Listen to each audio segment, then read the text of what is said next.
Welcome to week 5 of my series on the book The Artist's Way. This chapter is recovering a sense of possibility. This is going to be a hard chapter for me to talk about because this chapter deals with receiving opportunities that come from any direction. And I'll be honest, I've turned down a bunch of opportunities in my life that genuinely didn't feel right to me.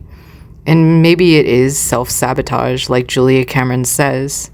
But on the other hand, she also says that we're supposed to turn down opportunities that don't feel aligned, feel abusive, or otherwise bad in some way. Like we're compromising some part of our morals or value system.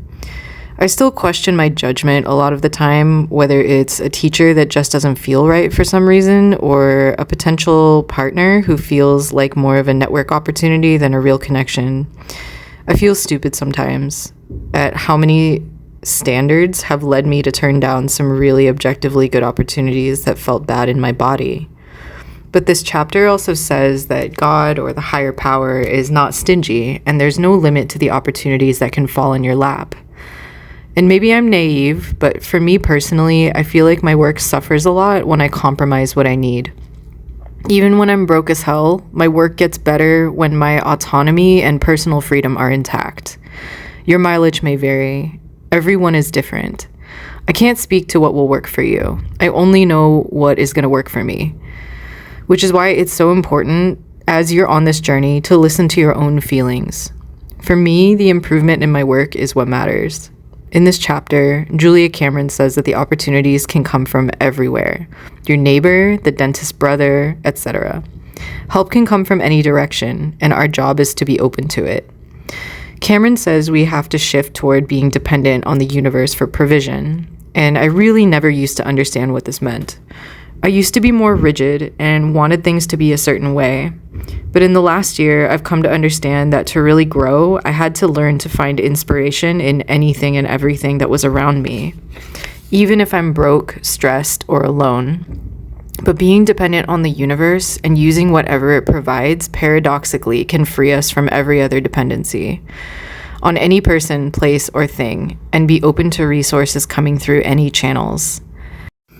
The way this is described is that you do the footwork to shake an apple tree and oranges fly at you from the other direction.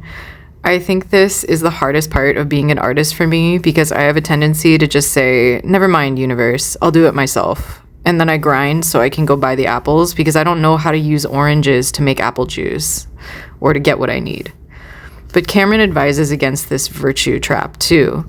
She says we need time to be lazy, to be alone, and to not worry about what will happen with friends, partners, and family if we really go after what we desire. We need to be radically selfish in the name of our dreams, because no one is going to have to live with our dreams but ourselves in the end.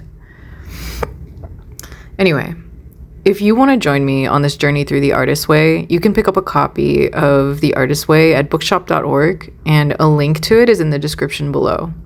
And also, I'm also going to ask for suggestions. I've been using CapCut, but recently they took away their feature that allows users to check if the music is royalty-free and replace it with music that is for sure royalty-free.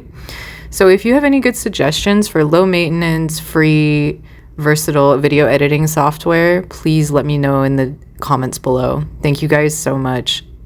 Hope to hear from you soon about how your morning pages are going and what you've discovered on your journey through The Artist's Way.